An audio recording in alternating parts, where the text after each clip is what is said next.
네, 이번 한 주간 경제 이슈 정리하겠습니다. 오늘도 YTN 경제부 조태현 기자 나오셨습니다. 안녕하세요. 네, 안녕하세요. 조태현입니다. 예, 이 얘기부터 해야겠습니다. 전세 사기 말입니다. 피해자 모임 대표인 안상미 위원장이랑요 이번 주에 전화 연결을 했는데 전화 연결을 바로 앞두고 또 한 분이 바로 돌아가셔가지고요. 그때 많은 말을 드리지를 못했어요. 너무 놀라시고 또 좀 많이 이렇게 울컥하시기도 해서요.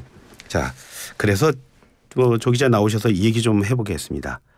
이들의 사기 수법은 어떤 거였어요? 참 안타까운 일이 반복되고 있는데요. 예.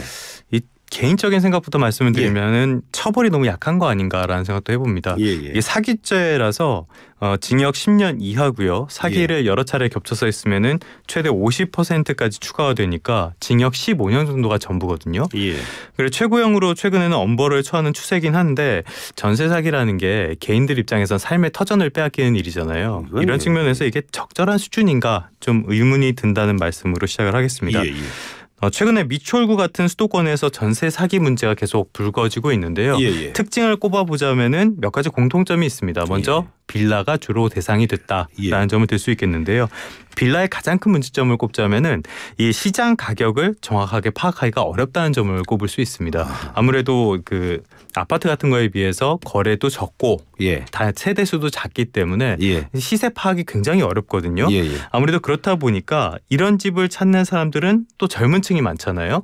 그런데 젊은 층, 뭐 사회초년생이나 신혼부부들 부동산 거래를 얼마나 해봤겠어요. 그러니까 경험도 부족하고 지식도 부족할 수밖에 없는 상황이다. 이 두 가지 정도가 공통점이 아닌가 싶고요.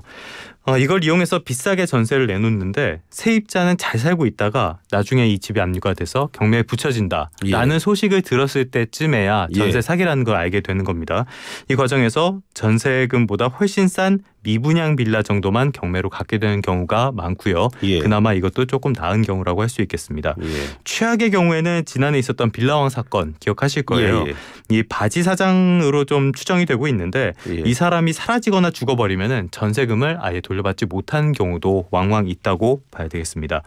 최근에 미추홀구에서 발생한 건축왕 사건을 보면요. 붙잡힌 사기꾼이 집을 짓고요. 이걸 담보로 대출을 받고 이걸 전세를 놔서 또 보증금을 받고 이 돈으로 또 건물을 짓고 이런 식으로 건물을 많이 만들었거든요. 꾼들이 직접 그 건물을 짓는 거군요. 미추홀구에서 발생한 사건은 좀 이런 구조였습니다. 세입자들은 세금 체납으로 경매에 넘어간 뒤에야 사기라는 것을 알게 되는 구조였고요.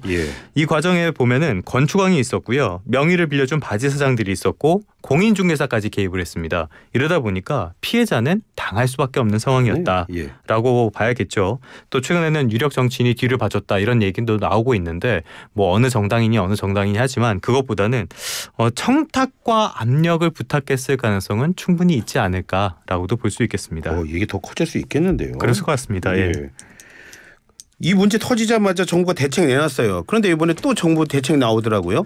자, 이거 어떻게 된 겁니까 이건? 뭐 여러 청춘들이 스스로 목숨을 끊고 나서야 정부 대책이 나왔으니까 굉장히 좀 장 대응이었다라고도 볼 수 있는 것 같은데요.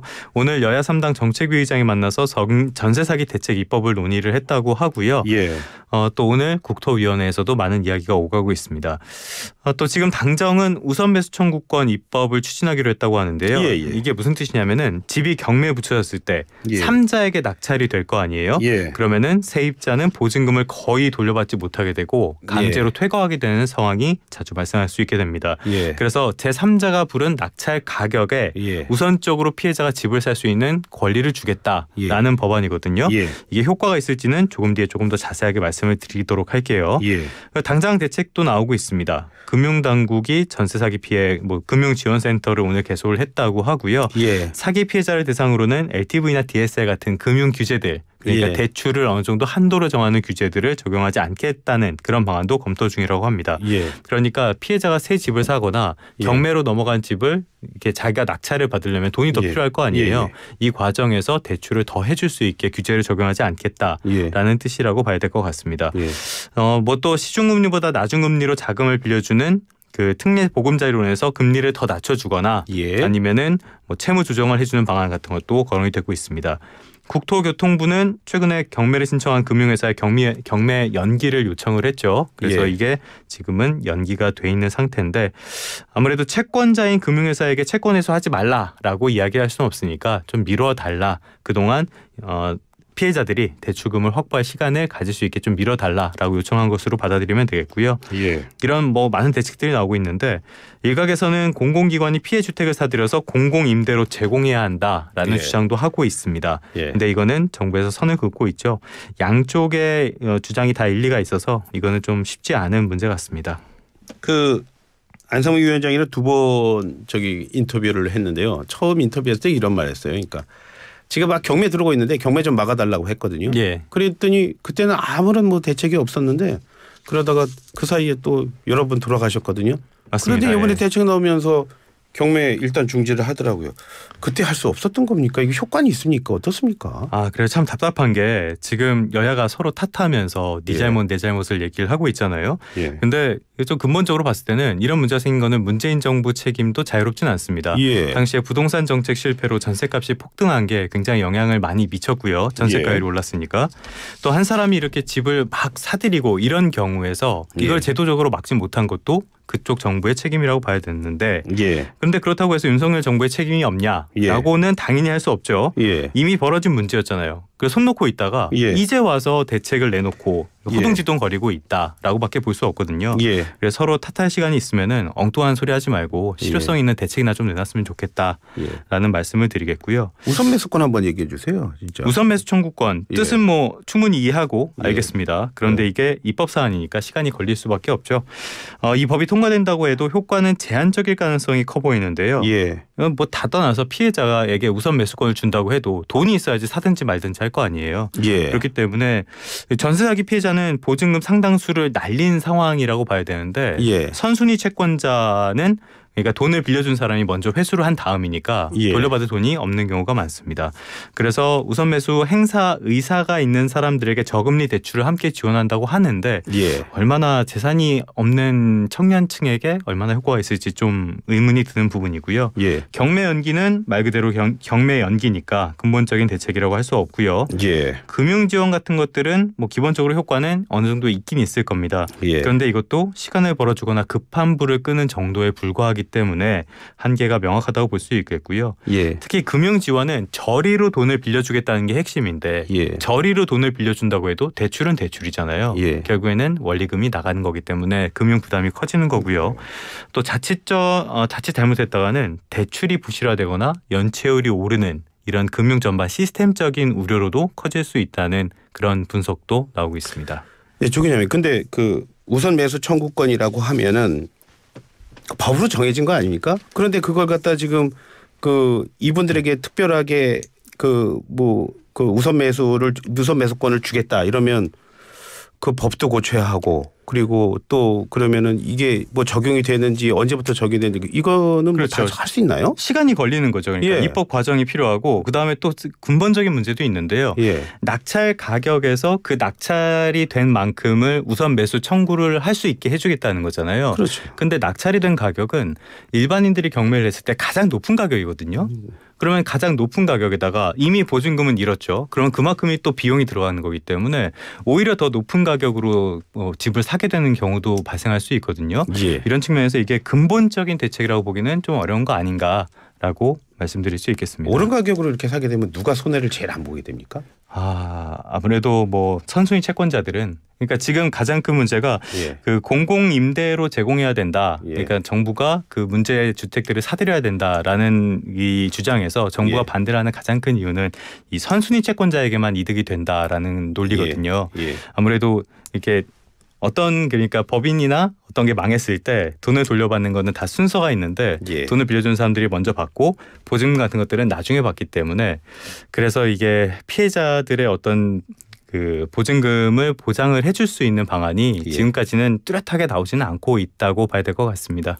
안타깝지만 조금 냉정하게 한번 가겠습니다. 자, 가장 중요한 것들 이제 이런 피해들 더 없어야 하겠죠. 막을 수 있는 근본적인 방법은 있습니까? 개인적으로 근본적인 방법은 없을 것 같습니다. 집주인이 작정하고 지금 보면은 구조상 집주인이 있고 바지 사장도 있고 주변 동네 공인중개사까지 개입을 하고 이런 예. 상황이 많잖아요. 예. 이런 상황에서 작정을 하고 사기를 치는데 이거를 과연 피할 수 있을까 의문이 드는 부분이 있는데요. 그래도 피해를 줄이려면요. 일단은 전입신고하고 확정일자를 반드시 받으라고 조언을 합니다. 왜 받아야 되냐? 이걸 안 하면은 집주인에 대한 법적인 대항력이 생기지 않기 때문에 그래요. 그리고 우선 변제권도 잃게 되거든요. 예. 그래서 사고가 생겼을 때 보증금을 돌려받을 수 있는 권한이 사라지게 된다는 뜻입니다. 예. 되도록이면 이사한 날에 신고부터 하시라라는 게 많은 사람들의 조언이고요. 예. 두 번째로는 전세 가격과 시세를 좀 비교를 해야지 이게 적당한 가격인지 알 수 있는데 말씀드렸다시피 빌라라서 그게 쉽지가 않아서 그게 또 문제라고 할 수 있겠고요. 예. 등기부 등본을 떼서 신탁 여부나 저당권 이런 것들이 있는지 확인하는 작업도 필요하다고 합니다. 근데 문제는 이거 본다고 알겠어요 우리가? 그러니까요. 네, 저도 잘 모르겠습니다. 예. 그래서 그 누가 물어봤는데요. 예. 그 전문가 한 분이 이런 말씀을 하시더라고요. 좋은 방법 중에 하나가 이 지금 계약하려는 물건이랑 관계없는 공인중개사에서 예. 부탁을 해라. 참관해달라고 좀 부탁을 해라. 예. 그게 생각보다 수수료가 그렇게 많이 들지 않는다고 하더라고요. 예. 한 10만 원 단위라고 합니다. 그럴 때 이 사람들이 공인중개사들이 보면은 딱 보면 알거든요. 예. 등기부 등본. 예. 그래서 같이 이렇게 수수료를 조금 하고 해보는 것도 좋은 방법이 될 수 있다라고 말씀을 하더라고요. 이사하고 뭐 이러는데 기분 좋아야 되는데 또 누구 한 명 끼고 그게 그게 쉽겠어요? 그게 쉽지는 않죠. 예. 그리고 사실 보증보험에 가입하는 게 제일 좋은 방법이라고 할 수 있는데 잘 안 된다면은 전세를 계약하는 사람이 다 부담을 하는 방법도 있다고 해요. 근데 여기에도 조건이 있거든요. 그렇기 때문에 사전에 꼼꼼히 알아봐야지 예기치 못한 피해를 예방할 수 있다고 말씀을 드리겠습니다. 조 기자님 말씀하신 것처럼 초반에 말씀하신 것처럼 정말 이런 일 벌인 사람들이 일벌백계 해야지 또 그러지 않으면은 이런 일 계속 일어나겠네요. 그러니까 사실 모든 제도가 그런데요. 네. 잘못한 놈들은 잡아다가 강력하게 처벌을 해야지 그 제도의 부작용이 나지 않고 순기능이 더 크게 작용을 하게 되겠죠. 그래서 처벌을 좀 강화할 필요가 있는 거 아닌가라고 생각을 해봤습니다. 한 사람들이 또 하고 한 사람들이 또 하겠네요. 맞습니다. 그 말씀을 그런 말을 하더라고요. 그때 그 안상미 위원장이 법정에 들어가 봤는데 그래서 내가 잘못을 했는데 우리 불법은 아니에요. 이런 말 하는 것 듣고 굉장히 너무 진짜로 그냥 가슴이 아팠다 그런 말씀하시더라고요. 사실 뭐 불법도 불법이고 지금까지는 약간 제도의 어떤 허점 같은 거를 노리는 경우들이 있었기 때문에 사실 제도적인 보완도 반드시 필요하다고 해야겠죠. 일단 지으면서부터 그렇게 했다니까 그 집이 제대로 된 집이겠습니까? 집 얘기 계속 하고 있는데 요즘 집값은 어때요? 집값 이번 주에 좀 둔화하는 모습을 보였습니다. 하락폭이 둔화했다는 거예요. 서울 아파트값이 0.08% 하락했거든요. 2주 연속으로 낙폭을 둔화했습니다. 송파, 동작, 서초, 강동에서 아파트값이 올랐는데 다른 데도 낙폭을 좀 줄이는 모습을 보였고요. 몇 가지 이유가 있는데 최근에 급매물들이 시장에서 소화가 되고 있다는 점을 들 수 있겠고요. 또 특례 보금자리론 이게 상당히 인기를 끌었죠. 그리고 시중은행의 대출금리도 낮아진 특성이 그런 것들도 반영이 됐습니다.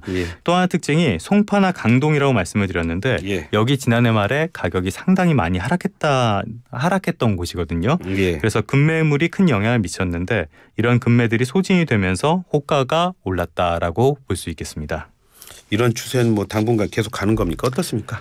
상황이 변하면서 집값 바닥론을 말씀하시는 분들도 있는데 의견은 갈립니다. 근데 제 생각을 말씀을 드리면 아직은 글쎄요라고 말씀을 드릴게요. 주식시장에는 데드캣 바운스라는 말을 많이 하잖아요. 주가가 급락하다가 한번 이렇게 튀어오르는 거. 좀 잔인한 표현이죠. 비슷한 현상이 아닐까라는 게 대체적인 분석이라고 봐야 될 것 같습니다. 시장에 영향을 미치는 거는 뭐 대표적인 게 기준금리 같은 게 있죠.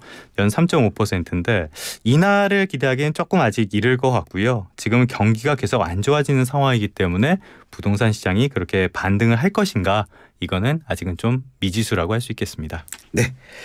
지금까지 YTN 경제부 조태원 기자와 함께 한 주간 경제 이슈 정리했습니다. 조 기자님 고맙습니다. 네, 고맙습니다.